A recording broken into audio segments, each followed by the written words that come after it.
1390 میں سلطان مراد کی شہادت کا واقعہ پیش آیا۔ سلطان مراد کی شہادت کے بعد اس کا بڑا بیٹا سلطان بایزید تخت نشین ہوا۔ وہ ایک نہایت بہادر حوصلہ مند مجاہد تھا اور وہ اکثر وقت اسلامی فتوحات کے بارے میں بڑا جذباتی ہوتا تھا۔ اسی وجہ سے سلطان نے فوجی امور کو زیادہ توجہ دے دی اور اناضول میں قائم نصرانی امارات کو نشانہ بنایا، حتیٰ کہ ایک سال میں اناضول کے تمام مقامات کو سلطنت عثمانیہ کا حصہ بن گیا۔ اس کے بعد سربیا کے ساتھ سلطان نے دوستانہ تعلقات قائم کرنے کی پالیسی کو اختیار کی تاکہ سلطان سربیا سے اپنے اور ہنگری کے درمیان ایک دیوار کا کام لیا جائے۔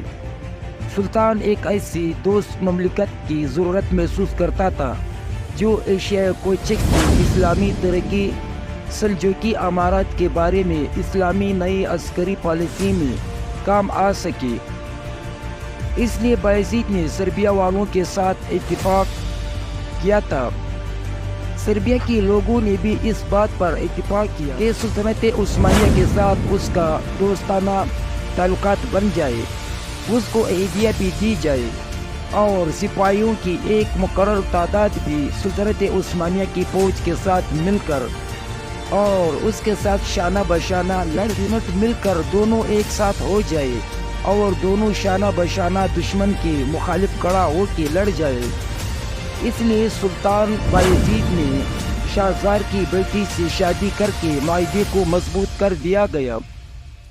1393 میں بایزید اور سربیا والوں کے ساتھ مل کر بلغاریہ پر بڑا حملہ اور ایک سخت جنگ کے بعد بلغاریہ کو فتح کر لیا۔ بلغاریہ کی فتح کی یہ بات پورے یورپ میں گورا مچ گیا۔ تمام یورپی ممالک سلطان بایزید کے دبدبے سے کانپنے لگے۔ سلطان بایزید کے خلاف شاہ ہنگری اور پوپ ونہلم بونیپارس دولت عثمانیہ کے خلاف صلیبی اور مسیحی یورپی اتحاد کی تبلیغ کے لیے اٹھ کھڑے ہو گئے تاکہ پورے یورپ کو اتحاد کر کے سلطان بایزید کے سامنے ایک بڑی فوج کھڑا کر سلطنت عثمانیہ کے ساتھ سامنا ہوا، کیونکہ اس اتحاد میں پہلے سے زیادہ سلطنتیں شامل تھیں اور ان تمام سلطنتوں نے اسلحہ، فوجی ساز و سامان، مال و دولت اور فوجیوں کی فراہمی کو ایک دوسرے سے بڑھ چڑھ کر مقابلہ لیا تھا۔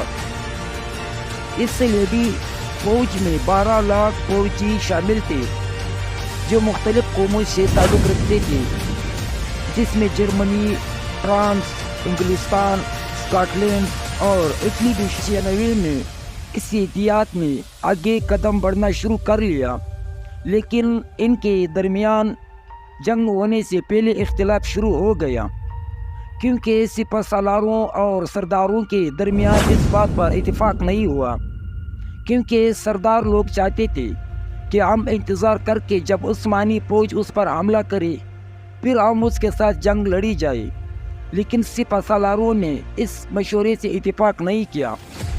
سپہ سالاروں نے اپنی فوج کو حملے کرنے کا آرڈر حکم دینے کے ساتھ ساتھ نشیب میں اترتے گئے، حتیٰ کہ بلکان کے شمال میں نیکوپولیس تک پہنچ گئے۔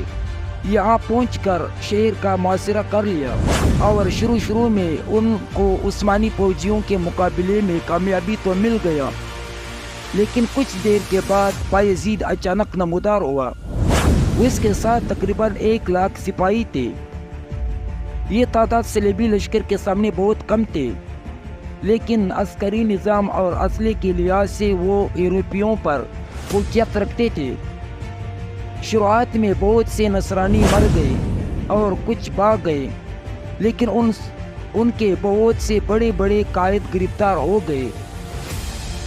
اس جنگ میں عثمانیوں کو بہت مال غنیمت مل گیا اور وہ دشمن کے ذخیروں کا اٹلی کا فتح کرنا ایک ناممکن بات تھا۔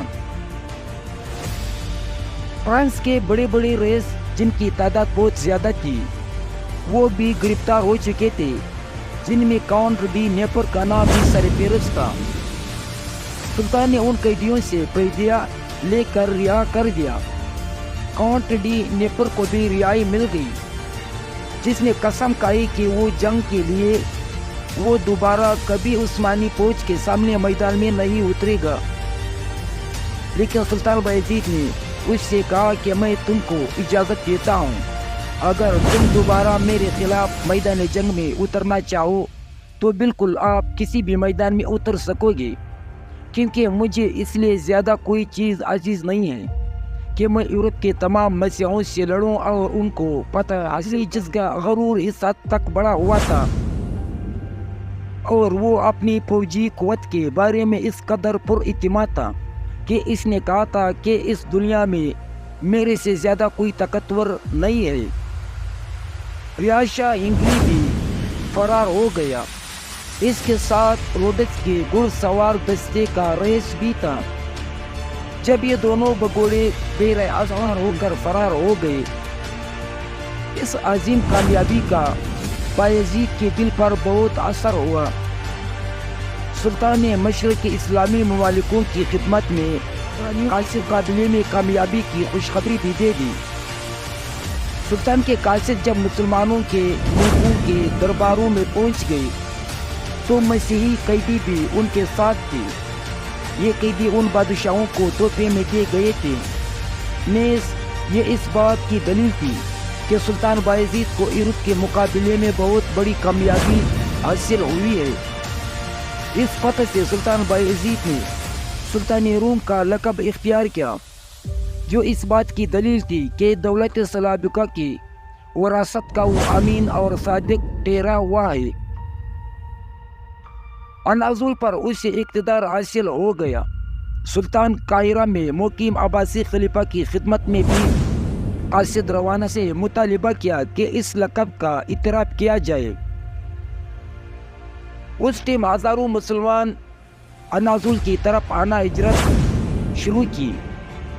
یہ لوگ سلطنت عثمانیہ کی خدمت کرنا چاہتے تھے۔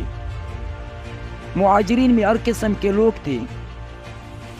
کچھ واقعی صلیبیوں کے خلاف جہاد کرنے کے لیے آئے تھے، مگر بعض لوگ ایسے بھی تھے جو ایشیائے وسطی پر تیمور لنگ کے حملوں سے خوفزدہ تھے اور محفوظ پناہ گاہ تلاش کرتے تھے۔ نیکوپولس کی جنگ سے پہلے بیزنطینی شہنشاہیت پر بایزید دباؤ کرنے اور قسطنطنیہ میں مسلمانوں کی امور کا فیصلہ کرنے کے لیے قاضی کی تقرر پر حکومت کو مجبور کرنے میں کامیاب ہو رہا تھا۔ پھر کچھ عرصے بعد اس نے بیزنطینی دارالحکومت کا محاصرہ کر لیا۔ معرکہ نیکوپولس میں عظیم کامیابی کے بعد عثمانیوں نے اپنے پاؤں بلقان میں جما لیے، جس کی وجہ سے بلقانیوں کے اندر خوف و ہراس پھیل گئی۔ بوسنیا اور بلغاریہ نے بھی دولت عثمانیہ کی اطاعت قبول کر لی۔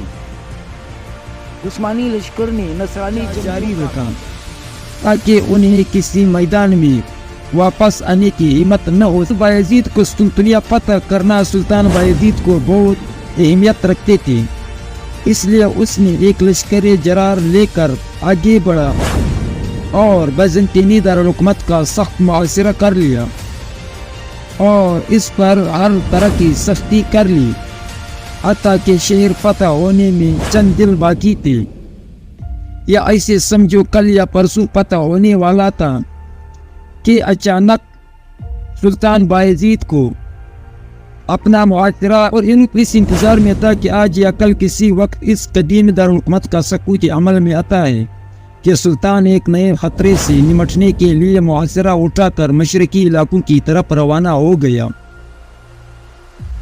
تیمور لنگ اور بایزید کے درمیان تصادم۔ تیمور لنگ مادرہ نصرہ میں مقیم ایک شریف خاندان سے تعلق رکھتا تھا۔ 1369 میں خراسان کے تخت پر جلوہ افروز ہوا، جس کا دارالحکومت سمرقند تھا، اور دیکھتے ہی دیکھتے عالم اسلام کے ایک بڑے حصے پر چھا گیا۔ اس کے خوفناک اور عظیم لشکر پورے ایشیا میں دلی سے لے کر دمشق تک اور بیرہ آل سے خلیج عرب تک پھیل گئی۔ فارس، ارمنیا، فرات اور دجلہ کے بالائی علاقے بحر قزوین سے بحر اسود کے درمیانی علاقے اس کی سلطنت کا حصہ بن گئے۔ روس میں وہ کئی علاقوں پر چھا گیا۔ دریائے فولجا کے ساتھ دور تک پھیلے ہوئے علاقے اردون زنیر پر بھی اس کا جھنڈا لہرانے لگا۔ اس نے اعلان کیا کہ وہ پوری دنیا پر اپنی فتح کی جھنڈے گاڑے گا اور پوری دنیا پر بلا شرکت غیر حکومت کرے گا۔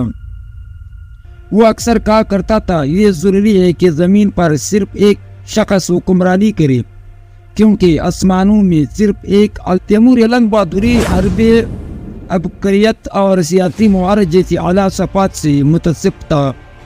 وہ کوئی بھی اقدام کرنے سے پہلے معلومات جمع کرتا تھا اور جاسوس بیچتا، پھر عجلت سے بچتے ہوئے پوری فراست کے ساتھ احکام صادر کرتا تھا۔ بحیثیت مسلمان تیمور علماء، مذہبی افراد، بالخصوص سلسلہ نقشبندیہ کی بزرگوں کا دل و جان سے احترام کرتا تھا۔ تیمور لنگ اور بایزید کے درمیان چپکلس نے مختلف عوامل پر اسباب کار فرما تھے۔ عراق کے وہ امیر جن کے علاقے پر تیمور نے قبضہ کر لیا تھا وہ بایزید کے عام پناہ گزین ہوئے۔ اس طرح ایشیا کوچک کے بعض امراء نے آ کر تیمور کی پناہ لے لی تھی اور دونوں جانب پناہ لینے والے یہ امراء تیمور اور بایزید کو جنگ پر اکساتے رہتے تھے۔ نصرانیوں نے تیمور لنگ کو شہد دی کہ وہ بایزید پر حملہ آور ہوا اور اس کا خاتمہ کر یورپین کی طرف سے ایسے خطوط تحریر ہوئے جنہوں نے جلتی پر تیل کا کام کیا، اور ان لوگوں نے ان دونوں شہنشاہوں کے آپس میں منافقت کر کے ان لوگوں کو سخت ایک دوسرے کے مخالف کر لیا۔ بایزید نے آخر یہ طے کر لیا کہ میں تیمور لنگ کو تبریز کی اس سلطنت کی مرکز میں اس گستاخ کی سزا دوں، اور سب سے بڑا عمل یہ تھا کہ دونوں فرمانبردار اپنی سلطنت کی توسیع چاہتے تھے، اور یہی چیز اس چپکلش کا اصل محرک بن گیا۔